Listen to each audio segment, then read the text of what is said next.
Since being here in Japan, I've done quite a lot of travelling, and I often stay in cheap business hotels or love hotels. But today, I'm going to try something a little more upmarket. We're heading to Hakone, about a 2-hour train journey from Tokyo, to explore a ryokan. So this is the entranceway, and immediately to the left is kind of like the sink and cleaning area, and the toilet over here.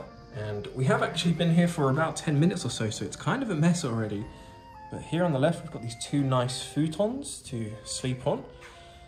And then over here is the kind of living-esque area with this low table and low chairs, and lots of food and snacks that we've kind of bought this evening. Now, the reason that this is special isn't because of the shower itself. No, this is just kind of a normal, boring shower. The exciting thing comes to the right. This is exactly like an onsen, except it's our own private one and it's heated. And it has this lovely view to the outside world. Now, when you come to a ryokan like this, you will be given one of these. This is a yukata, and it's kind of like just casual wear that can be worn around the room, around the hotel, around the restaurant, which we'll go to later on. And it's quite comfortable, actually. I quite like these. Each ryokan does things slightly differently. Sometimes when you go to the onsen, someone will come into your room, they'll set your table, they'll bring you food and things like that. And then when you return, you can have dinner, have drinks. However, at this hotel, they have a restaurant. So let's go to the restaurant and check out dinner.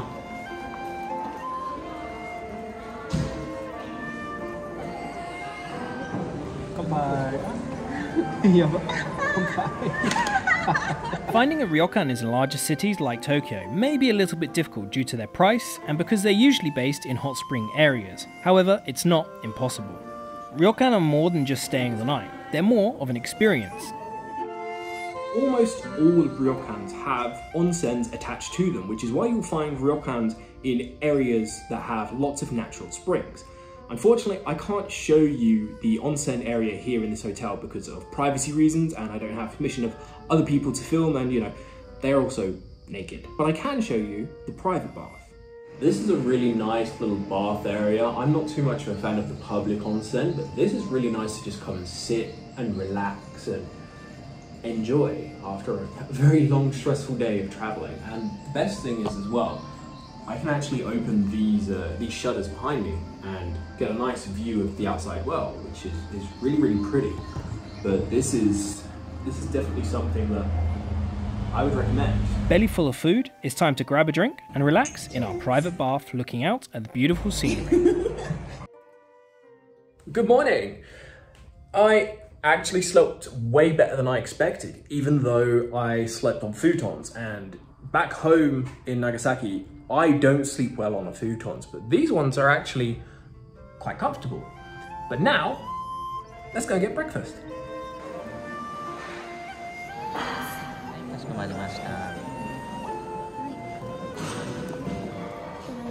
Now, a ryokan isn't just about the hotel room. Usually hotel rooms are just for sleeping. You go there at the end of the day, you sleep, you go on to your next adventure and things like that. Of course, with almost all ryokans having some sort of onsen area, it becomes part of the staying here. You know, do you want to go and relax there in the evening? Do you want to wake up early, head over and just soak in the onsen for an hour before breakfast, things like that.